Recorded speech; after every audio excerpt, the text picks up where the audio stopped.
O comer emocional, ele não está atrelado em apenas a comer as nossas emoções. A comida, ela tem um papel de autorregulação emocional. Quando você está num ápice de estresse e tende a comer, não é que de fato você está comendo as suas emoções, as suas tristezas, as suas angústias, as suas preocupações, mas de fato o seu corpo está tentando se regular para que encontre um estado de equilíbrio e que aquela sensação ela se minimize.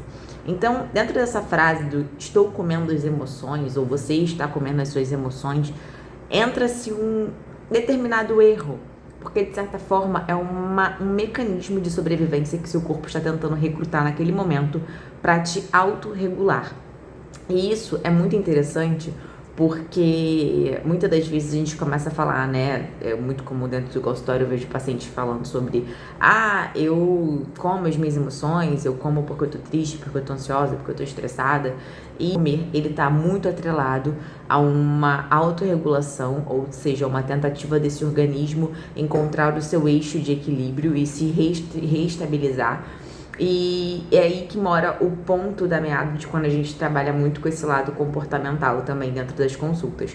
Porque a gente consegue identificar, às vezes, o que te traz pressão dentro desse dia. Começa a identificar não a sua emoção nessa comida, mas a gente começa a identificar o que propicia essa emoção vir a florar. Né? Então, e as emoções, elas são muito positivas, tá, gente? A gente tá numa geração que a gente quer evitar todas as emoções, e sentir emoção é porque a gente está vivo, e isso é muito importante.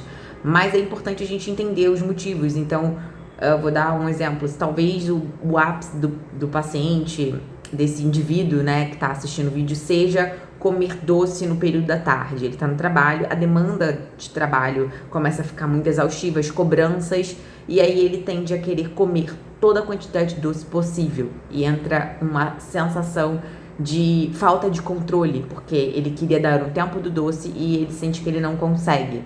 Então, quais seriam os mecanismos que a gente poderia utilizar, né? Associado a uma equipe multidisciplinar, lógico, um psicólogo, junto com um nutricionista, com um médico, para a gente poder conseguir atrelar a bons resultados para isso, para esse indivíduo. Talvez a gente poderia pensar em criar uma estratégia, né?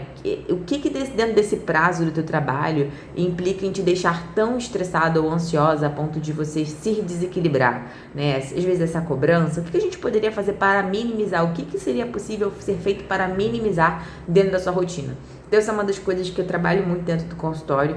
Eu não sou psicóloga, eu sou nutricionista, eu sou estudante de psicologia, então eu não tenho capacidade técnica para poder fazer isso. Estou sempre encaminho os pacientes também para acompanhamentos psicológicos conjuntos, quando necessário, quando a gente identifica esses pontos acontecendo, porque muitas das vezes está atrelado sempre a emoção não elaborada, essa questão do comer em excesso.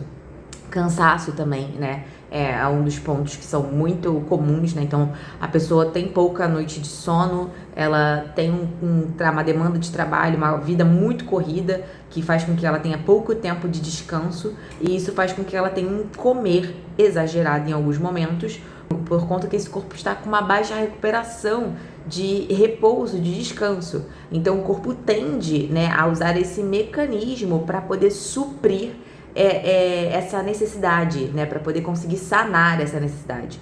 Então, é muito importante que a gente tenha esse olhar atento. É lógico que eu como profissional, tô falando aqui como profissional, mas eu tô trazendo esse vídeo também aqui para poder gerar um alerta. Aquele diálogo na nossa mente julgador de, nossa, eu não consigo seguir dieta bem porque eu tenho comer compulsivo, ou porque eu tenho episódios de compulsão, que isso é a mesma coisa. Tem até um vídeo aqui que eu falo sobre isso, a diferença, né, da compulsão para a impulsividade, né? Então, é importante a gente se atentar a esses pontos também, que não necessariamente essa questão dessa relação com a comida seja algo voltado de tomar alguma coisa, mas sim uma medida para conseguir gerir essas emoções de acordo com esse ambiente que possivelmente está propiciando isso.